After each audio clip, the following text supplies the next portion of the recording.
Isang pinagpalang araw sa inyong lahat. Tayo po'y magdinilay sa salita ng Diyos, ang pinagmumulan ng awa ng ating buhay, ang salitawa.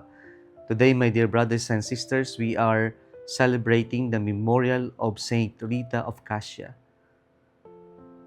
Tamang-tama po ang ating mga pagbasa ngayon sa konteksto ng ating lipunan sa Pilipinas, kung saan tila napakagulo, ang daming nangyayari, at hindi na natin alam kung ano ang totoo, sino ang nagsasabi ng totoo, o pwedeng masabi natin, alam naman natin na maraming nagsasabi ng hindi totoo, pero pinagpipilitan nila yung kanilang script, yung kanilang drama, na para bang nakakasawa na at nakakawalang gana ang nangyayari sa ating gobyerno. Kaya po napakaganda na ito ang nais ituro sa atin ng Panginoon. Paano ba ang tunay na pamumuno? Sa ating unang pagbasa ngayon, ito ay isang example ng isang human governance na wala ang Diyos.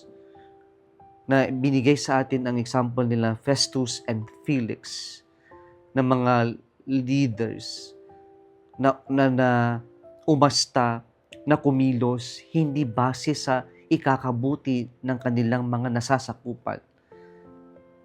But these were leaders who worked based on their personal agenda. Sa palagay ko, ito'y totoong-totoo hanggang sa ngayon.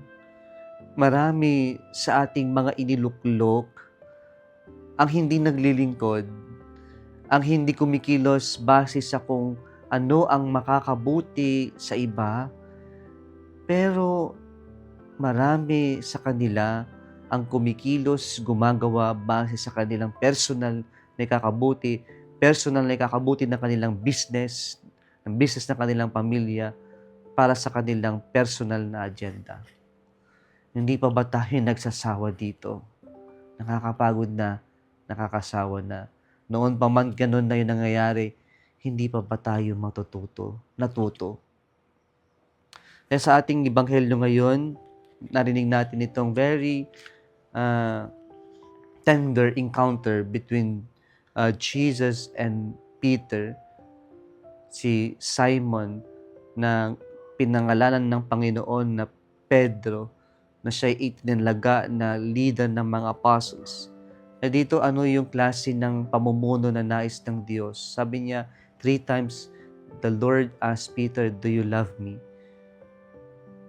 At kung titingnan natin yung love na tinatanong ng Diyos sa kanya ay, "Do you love me with God's love?" Agape me. Pero yung sagot ni Peter ay, "Phileo me, I love you as a friend." Kaya on the third question of Jesus, ay bumaba siya sa level ni Pedro, "Phileo me." And Peter responded with, "I love you, phileo me. I love you as a friend." And Jesus settled with that kind of love. He can work with that kind of love. Pero yun yung punto ng Panginoon, that the foundation of governance, of service, must be love. And love is the fruit of our service. Okay. Kaya sana po, ito yung pamamaraan ng paglilingkod na tinuturo ng Diyos sa atin.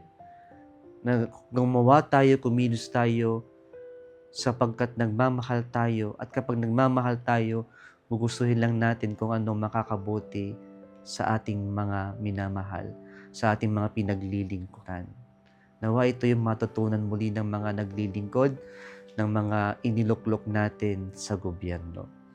Kung nagustuhan mo ang video na ito, huwag kalimutang mag-like, share at mag-subscribe sa Salitawa Facebook page and YouTube channel. Muli isang pinagpalang araw sa inyong lahat.